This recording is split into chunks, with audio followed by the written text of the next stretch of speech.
Hey everyone, I'm Ashley Eckstein, also known as the voice of Ahsoka Tano from Star Wars: The Clone Wars, and you're watching the RPF.com. Yes.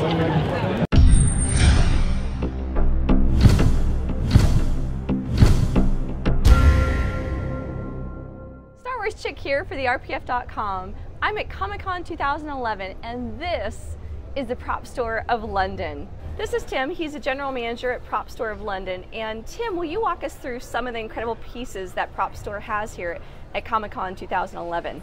Sure. I think the item that's probably attracted the most attention, the piece that we've had out of the cabinet the most times, is the ZF-1 from The Fifth Element. This is it's a hero version. There would have been a number of these made for filming. This particular one is the Flamethrower. It's actually a practical flamethrower inside there. There's a number of brass pipes and cables and things that run underneath the length of the weapon.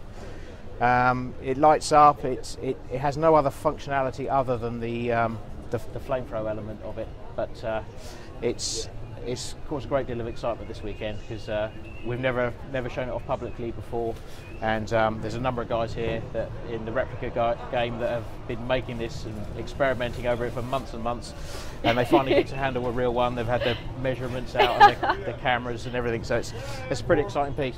This actual one as well can be screen matched to the flamethrower scene. Oh wow, yeah, that's incredible. The black mark on the side there, you can spot on screen. Oh, very cool. When Gary Oldman uses it as a flamethrower. Oh wow, that's an awesome piece. I love it. It's pretty I love cool. the movie, and that's such an iconic piece from that movie. So that's a pretty amazing piece to be showing off today. It's pretty good. We like it.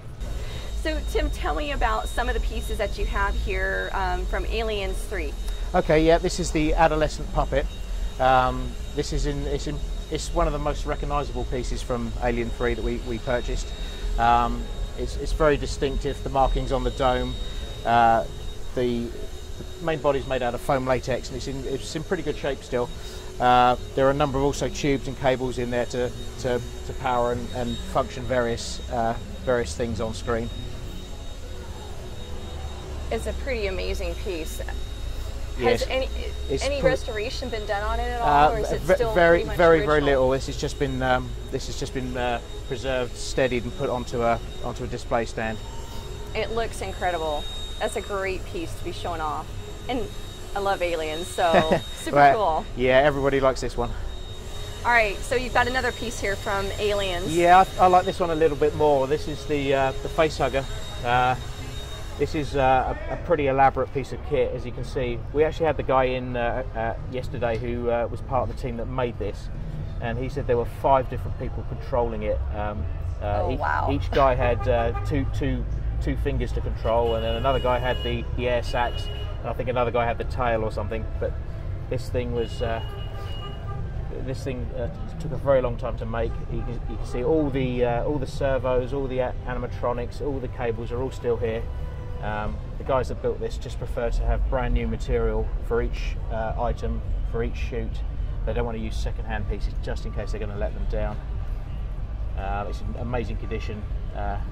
Everybody knows what it is, and I like it. Now this one is from Alien versus Predator, correct? It is, yes.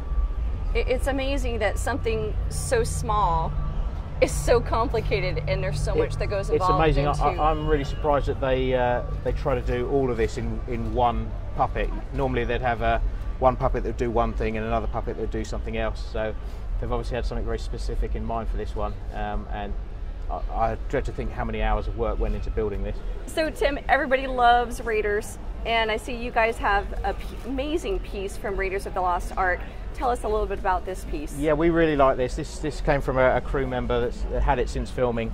They are screen matched glasses, Harrison Ford glasses from Raiders of the Lost Ark. The tortoiseshell pattern on the rims there is unique, and certainly on the high definition version of the DVD, you can match up all the little markings there. Obviously, he's a bit more famous for his hat or his whip. But it's surprising how many scenes he does wear the glasses. You can actually match the pattern.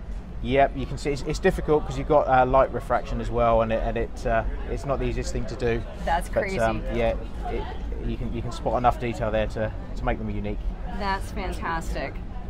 And now we've got another piece from actually my favorite of the trilogy, from Indiana Jones and the Last Crusade. Tell us about this one. Well, I've got to confess as well that it's my favourite of the three films as well. This is Sean Connery's hat this is tweed hat from Last Crusade. He wears it pretty much throughout the film. You know, it's one of the few. It's such a generic looking piece, and yet everybody knows what it is without being told. Exactly. Now, have you guys been able to screen match that one? No, the pattern's just too generic. We actually had a couple of this. This is the second one of these we've had since we've been trading, and we couldn't match the first one up either. But it's still pretty recognisable. Definitely, I was going to say it would be pretty difficult to do that. So, yeah. Tell me about the Uhura dress. Yeah, this is pretty amazing. I'm pretty bowled over with this. This is an Uhura dress from season 2. There are just very few of these surviving now, and this one we've pretty much screen matched to The Trouble with the Tribbles. The other interesting thing is that no other character in an episode of season 2 had the braiding on her wrists there. There are plenty of other red dresses, but they were all without rank. The colour's still pretty vibrant after all these years, and that's the original Starfleet badge on there as well. I gotta say, it's really held up amazingly well, considering how old it is. It looks fantastic. I'm just stunned at the condition of it, and people have been flocking over to this corner to take photographs of it. I know, I was one of those yesterday. So, Tim, this is pretty much the highlight of the collection, I think, for Comic-Con 2011 from Prop Store of London.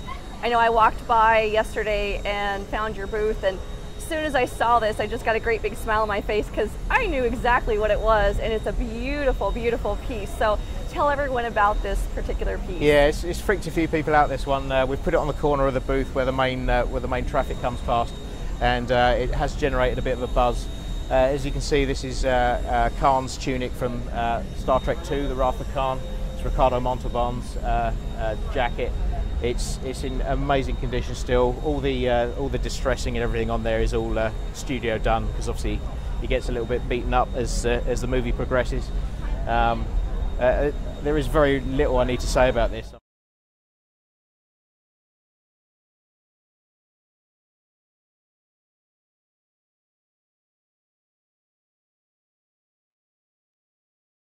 This is just such an amazing and so iconic piece.